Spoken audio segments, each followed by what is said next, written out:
Assalamualaikum warahmatullahi wabarakatuh, sahabatku semuanya. Sikap PBNU atas kekerasan seksual terhadap santri di Pati. Ini perhatikan semuanya, terutama kaum nahdien, untuk terus memantau persoalan ini, polemik ini, sehingga betul-betul para korban, khususnya keluarganya, mendapatkan keadilan yang seadil-adilnya, dan pelaku mudah-mudahan segera ditangkap oleh pihak yang berwajib.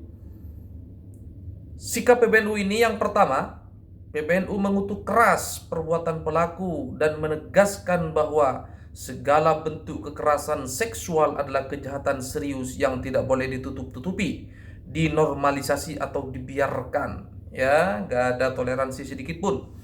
Yang kedua, sikap PBNU meminta aparat penegak hukum untuk segera memproses pelaku secara tepat, cepat, adil, transparan, dan tuntas sesuai dengan tuntutan hukum yang berlaku. Ya, jangan sampai masuk angin. Yang ketiga, mengajak seluruh stakeholder untuk berpihak kepada korban dan memberikan pendampingan semaksimal mungkin, baik secara hukum, psikologis, sosial, maupun pemulihan jangka panjang. Nih, karena orangnya berpengaruh, hati-hati. Kalau orang berpengaruh bisa membalikan keadaan, ya. Mereka punya kekuasaan, mereka punya duit, semua bisa diatur, kira-kira begitu. Maka dari itu PBNU mengajak seluruh stakeholder untuk berpihak kepada korban dan memberikan pendampingan semaksimal mungkin bagi mereka. Yang keempat, PBNU mengajak masyarakat untuk semakin pandai dan teliti dalam memilih pesantren dengan memperhatikan rekam jejak pengasuh, sistem pengawasan, tata kelola kelembagaan, serta komitmen pesantren dalam melindungi santri. Ya, tentunya kita semua was-was ketika ingin memondokkan anaknya di pesantren. Yang awalnya anggapan kita pesantren merupakan tempat paling aman bagi anak-anak kita, ternyata ada kejadian begini. Maka dari itu PBNU ngajak kepada masyarakat untuk lebih teliti memilih pesantren. Jangan asal gedung nyaman tereng, jangan asal karena ada kata-kata gratis ya kita terpengaruh, jangan ya. Kita pastikan ada di sana. Yang paling aman adalah kita punya family di sana, misalnya kakak sepupunya sudah mondok duluan di sana, dititipkan ke kakaknya, dititipkan ke tetangganya misalnya, itu lebih aman ya.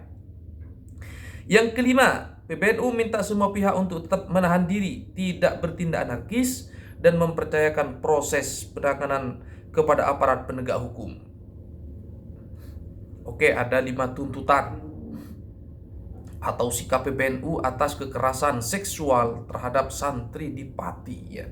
Karena semuanya merasa prihatin melihat kasus ini ya, seolah-olah terjadi anomali, seolah-olah ada rentetan peristiwa-peristiwa yang membuat dunia pesantren betul-betul teruji ya. Pesantren yang lebih baik, pesantren yang bagus-bagus banyak, pesantren yang mencetak ulama, mencetak ustadz, orang-orang alim, orang-orang pintar banyak, ribuan.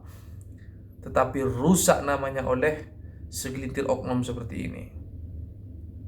PBNU melalui SAK Pesantren NU mengutuk tindakan tersebut sebagai kejahatan luar biasa dan bentuk pengkhianatan terhadap nilai pendidikan, kemanusiaan, serta amanah pesantren sebagai ruang pembinaan akhlak dan ilmu.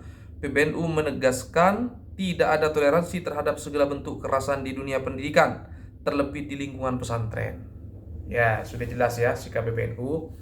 Karena dari kemarin banyak yang DM admin Santri Kota, mana sikap PBNU? PBNU sudah menyikapi, tinggal dibaca, diperhatikan ya. Kita doakan, kita dorong sikap PBNU ini betul-betul menyadarkan, mempercepat proses penanganan hukum ya. Kalau perlu pelakunya segera ditangkap, dan tentu kita berharap adik-adik kita yang menjadi korban ya mendapatkan keadilan seadil-adilnya dan jangan sampai dibully. Ini juga menjadi PR kita, tidak sedikit di lingkungan kita kadang-kadang ya. Kadang-kadang masih ada yang melakukan hal-hal yang membuat pikirannya para korban semakin down. Jangan sampai kita kasih dukungan moral bahwa mereka tidak bersalah, mereka murni korban, dan mereka juga masih memiliki kesempatan dan memiliki masa depan. Terima kasih. Assalamualaikum warahmatullahi wabarakatuh. Sampai jumpa.